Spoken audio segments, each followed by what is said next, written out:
Hi everyone, this is Jenna David. Thank you for joining me.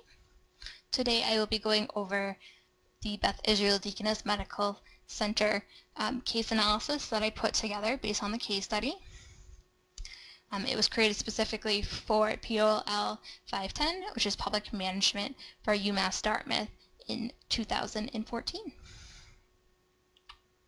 So before I dive into the actual presentation, just wanted to give an overview of how I organized the presentation. So first I will give a summary of what the situation was at BID, and this accounts for the precursory events and the actual situations. And these are in respect to before the new CEO, Paul Levy, steps in that role. Next, I'll be talking about specific management topics. This includes organizational structure, culture, communication, change, and leadership.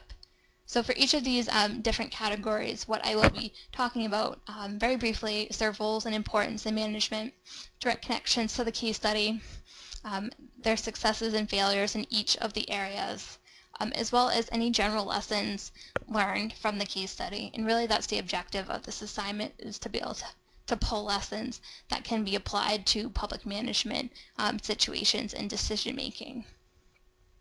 So with these categories, something interesting pops up in the slides. They're very interrelated, so as you'll notice that it's kind of difficult to put certain events or aspects just under one, and that just goes to show how interrelated they are, and it's kind of neat to see that developing as you go through the content. Something else to quickly note is many of the to-dos and not to-dos are set up as a before and after enter Paul Levy. So it's kind of neat how it worked out that way. And to end the presentation, I will give some final thoughts just to wrap it up. So before I talk about what the specific kind of crisis, so to speak, was at the BID, I'll give some before information just to understand the background. So in the early 90s, there were several top hospitals in Boston that were talking about merging. And the purpose of the merging was to become more competitive, to capture more of the market, and also different aspects of the market. So out of these conversations first came the Partners Healthcare System. And at the time, it consisted of Brigham and Women's, Massachusetts General, and a number of other small community-based hospitals. So that creation of partners prompted Beth Israel to respond. And what they did was they came up with a counter plan that had two steps. So the first was to merge the Deaconess Hospital. The second, to create a rival system, and that turned into Care Group. So Care Group was established in '96, and at that time it included the Beth Israel Deaconess, Mount Auburn, New England Baptist, and another few small hospitals in the area. So the issues that stemmed from the merging, specifically of Beth Israel and the Deaconess, were very present in terms of organizational culture classes. Additional issues not only between the two hospitals, but the Care Group included less than superb leadership. That's coming both from Care Group and the BID. There's also shifts in the Medicare payment plan, and this, along with the other issues as mentioned, led to huge annual losses. So for the BID, they lost over $50 million, I think, per year from FY 98 to 2001, and that's quite a bit of money. So what they did was they took money from their endowment and used that to cover the operating losses.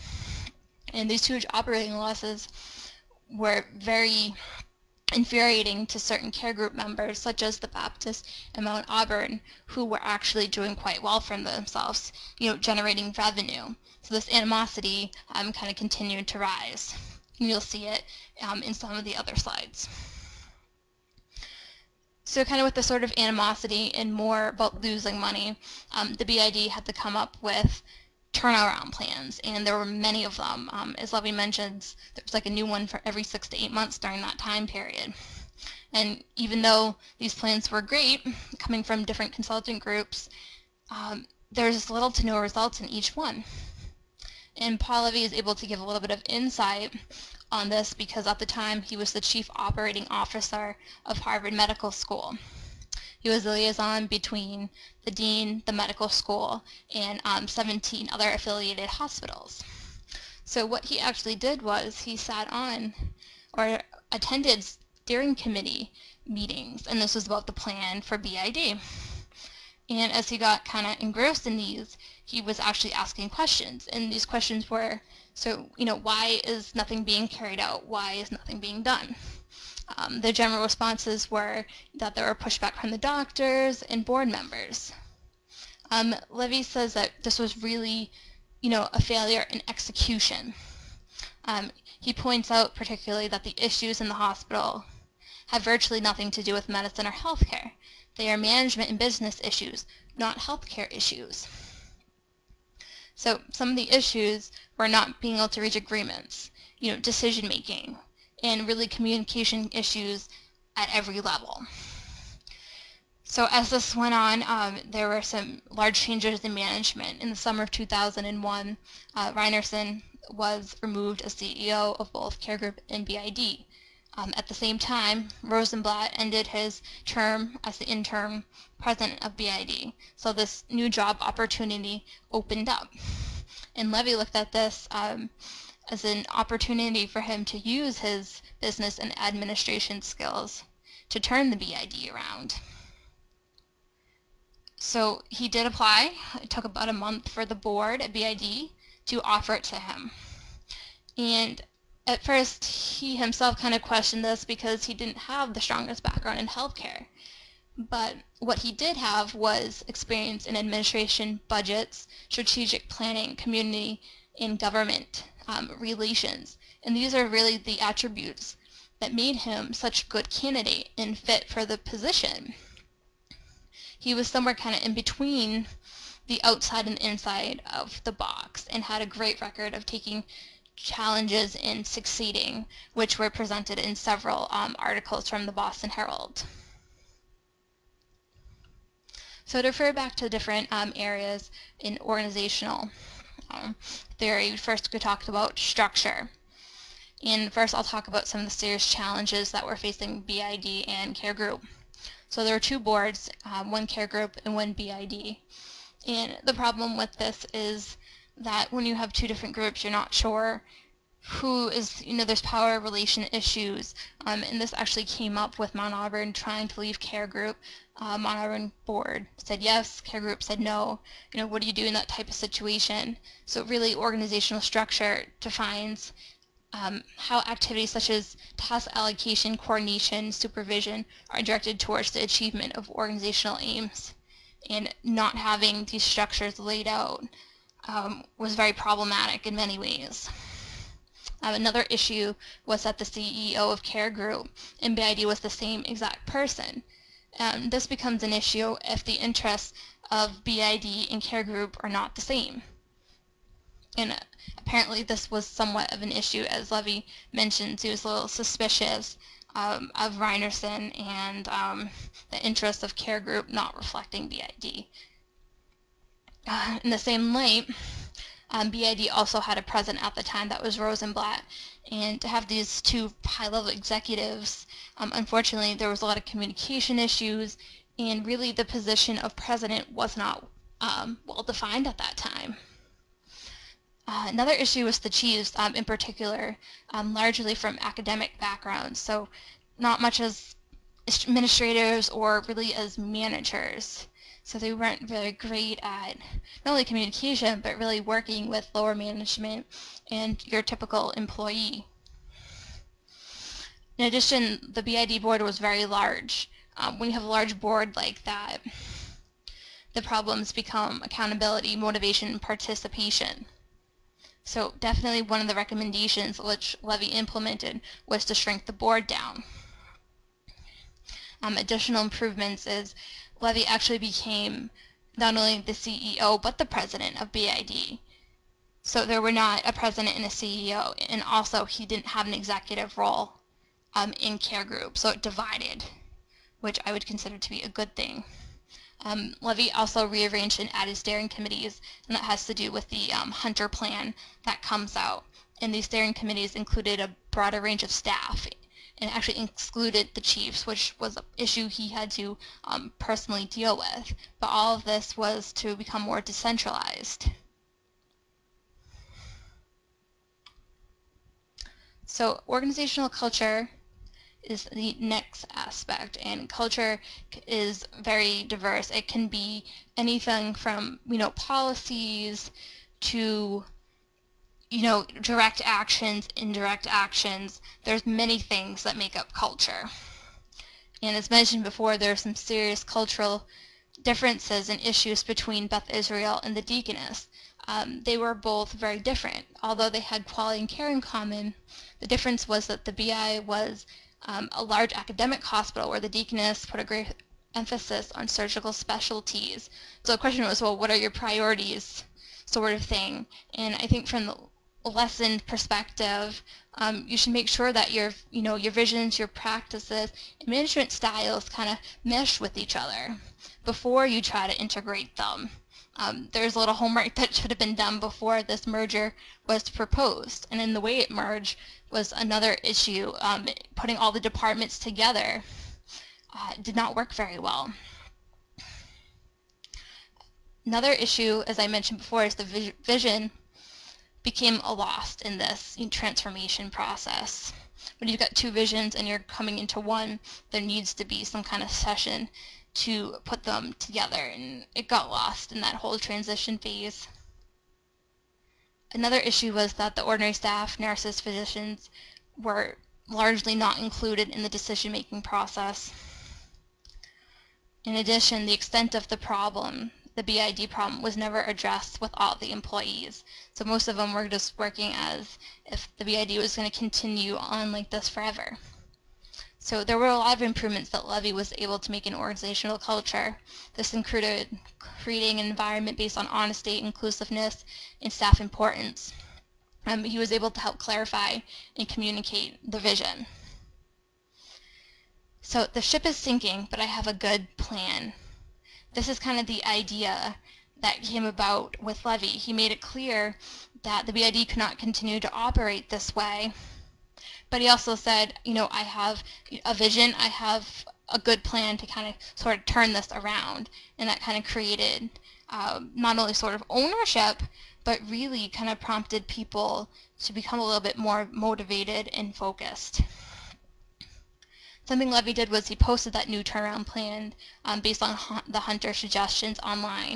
And this created visibility and allowed comments to come from all levels of staff. And pretty much everything that was presented in the case study that Levy did was very consistent. It matched up with not only his values, but the values of the organization. And really that consistency creates that culture. And he was able to create culture just within 6 months, which was pretty impressive. Communication was another large issue. Obviously, the main issue in communications is getting it right. So the challenges were that BID was a very large organization. At one point had nearly 5,000 staff. There was an overall significant lack of communication problem at the BID.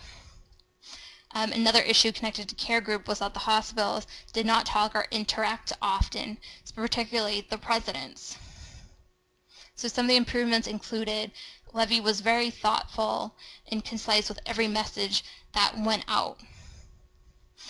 This includes when he had to lay off people and came up with a healing message.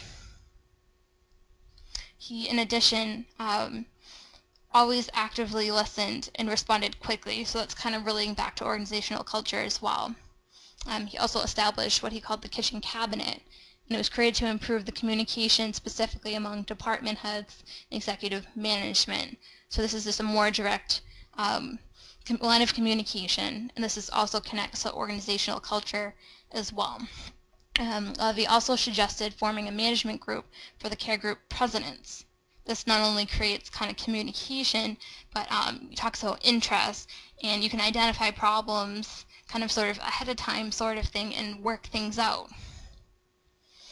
Levy also did a great job in terms of communicating with the government, the Attorney General, and the general public. There are a number of articles that were written at this time from the Boston Herald, so he kept everybody in loop.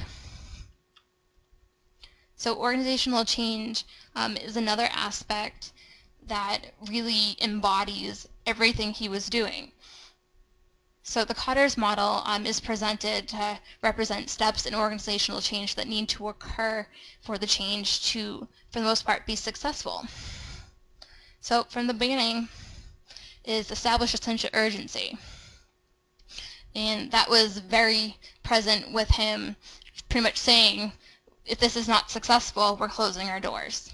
Second, forming guiding coalition. Those are the steering committees. Create a vision was something that he also did, and he all had, staff and other members create this vision along with him. So communicating the vision, this was communicated through his actions, posting it for all to see, and just everything he did was reinforcing the vision. And being this sort of cheerleader really empowered others to act on the vision. He got to show them what light at the end of the tunnel might look like. Create short-term wins, something he did very well. He always talked about successes. He established specific milestones so the success could be measured. Monthly reports were issued, for example.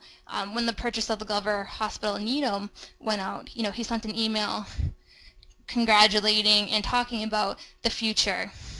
Talked about being ahead, $6 million ahead of the budget. And he also pointed out specific people that did a great job along the way. So that was definitely one category he did really well.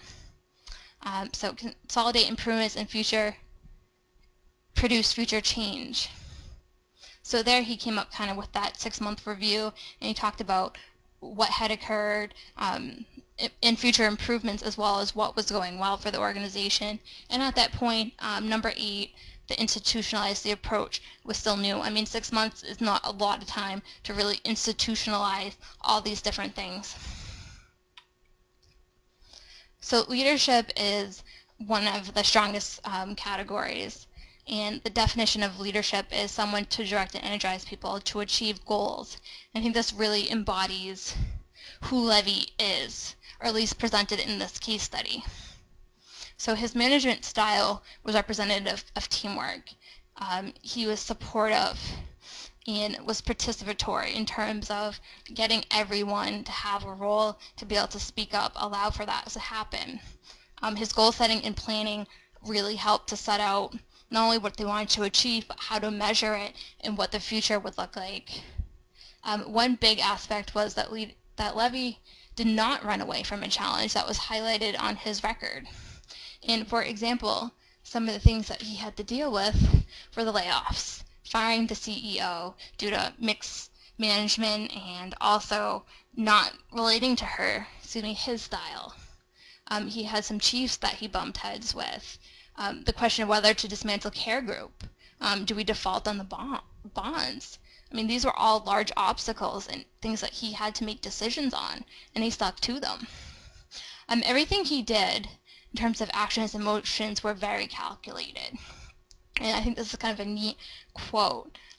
New leaders of organizations generally seem to know that their own visible behavior has great value for communicating assumptions and values to the other members. And this is something that Levy's really has mastered. I mean, everything he says in his emails, everything he says in person, everything is calculated. Well, I think the only questionable thing was when he received sort of an angering email from Ronald Morrell about the representation on the steering committees. But his response, even though it was kind of aggressive, it really showed what his values were and where he was going, so he didn't back down. And also in the public, he mentioned that Mount Auburn leaving care group wasn't going to affect us, so he put on kind of this strong front to the public and really made sure that he was in control and being effective in the organization. And I think finally, Levy really has this strong ability to analyze situations and apply the best management style. And this is important because for every situation you're dealing with different types of people, and what may work in one may not be other. And I think that's a huge important lesson is, what may work with one issue or one person may not work a second time around, and you need to be able to be adaptable. So just some final thoughts.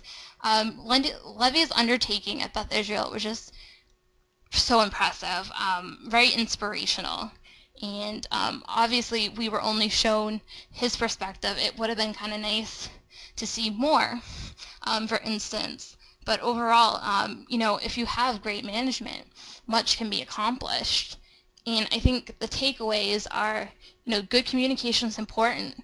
You need to outline and have plans, but they need to be able to be accomplished. They can't be these crazy sky high things. Also in terms of, people, you need to be inclusive.